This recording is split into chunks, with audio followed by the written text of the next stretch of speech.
Les Actes des Apôtres, chapitre 27. Lorsqu'il fut décidé que nous nous embarquerions pour l'Italie, on remit Paul et quelques autres prisonniers à un centenier de la cohorte Auguste, nommé Julius. Nous montâmes sur un navire d'Adramite qui devait côtoyer l'Asie, et nous partîmes, ayant avec nous Aristarque, macédonien de Thessalonique. Le jour suivant, nous abordâmes à Sidon, et Julius, qui traitait Paul avec bienveillance, lui permit d'aller chez ses amis et de recevoir leurs soins. Partis de là, nous longeâmes l'île de Chypre parce que les vents étaient contraires. Après avoir traversé la mer qui baigne la Cilicie et la Pamphylie, nous arrivâmes à Myra, en Lycie. Et là, le centenier ayant trouvé un navire d'Alexandrie qui allait en Italie, nous y fit monter. Pendant plusieurs jours, nous naviguâmes lentement, et ce ne fut pas sans difficulté que nous atteignîmes la hauteur de Cnide, où le vent ne nous permit pas d'aborder. Nous passâmes au-dessous de l'île de Crète, du côté de Salmone. Nous la côtoyâmes avec peine et nous arrivâmes à un lieu nommé Beauport, près duquel était la ville de Lazée. Un temps assez long s'était écoulé, la navigation devenait dangereuse, car l'époque même du jeûne était déjà passée. C'est pourquoi Paul avertit les autres en disant « Ô homme, je vois que la navigation ne se fera pas sans péril et sans beaucoup de dommages, non seulement pour la cargaison et pour le navire, mais encore pour nos personnes. » Le centenier écouta le pilote et le patron du navire plutôt que les paroles de Paul, et comme le port n'était pas bon pour hiverner, la plupart furent d'avis de le quitter pour tâcher d'atteindre Phénix, port de Crète, qui regarde le sud-ouest et le nord-ouest, afin d'y passer l'hiver. Un léger vent du sud vint à souffler, et se croyant maîtres de leur dessein, ils levèrent l'ancre et côtoyèrent de près l'île de Crète. Mais bientôt un vent impétueux qu'on appelle Eurachylon se déchaîna sur l'île. Le navire fut entraîné sans pouvoir lutter contre le vent, et nous nous laissâmes aller à la dérive. Nous passâmes au-dessous d'une petite île nommée Clauda, et nous eûmes de la peine à nous rendre maîtres de la chaloupe.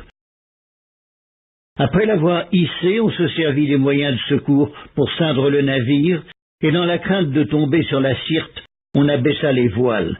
C'est ainsi qu'on se laissa emporter par le vent.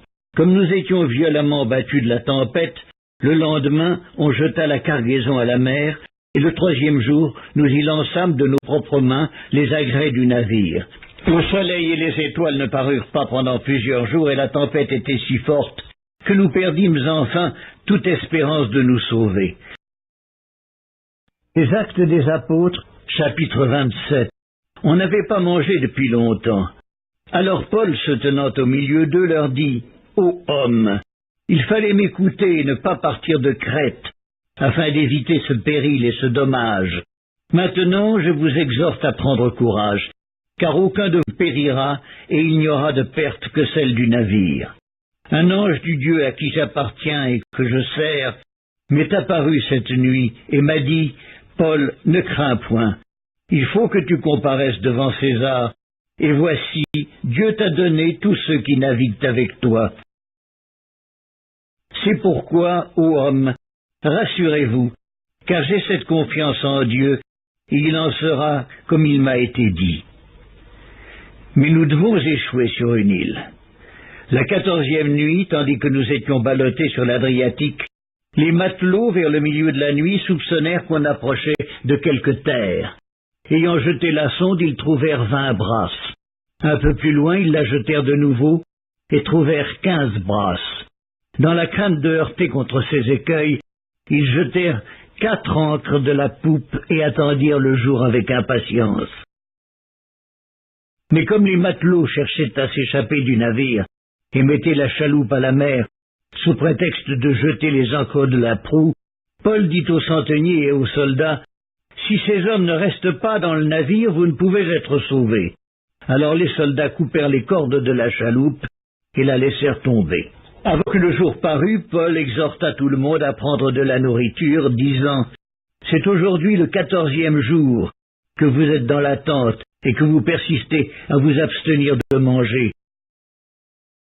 Je vous invite donc à prendre de la nourriture, car cela est nécessaire pour votre salut, et il ne se perdra pas un cheveu de la tête d'aucun de vous. » Ayant ainsi parlé, il prit du pain, et après avoir rendu grâce à Dieu devant tous, il le rompit et se mit à manger.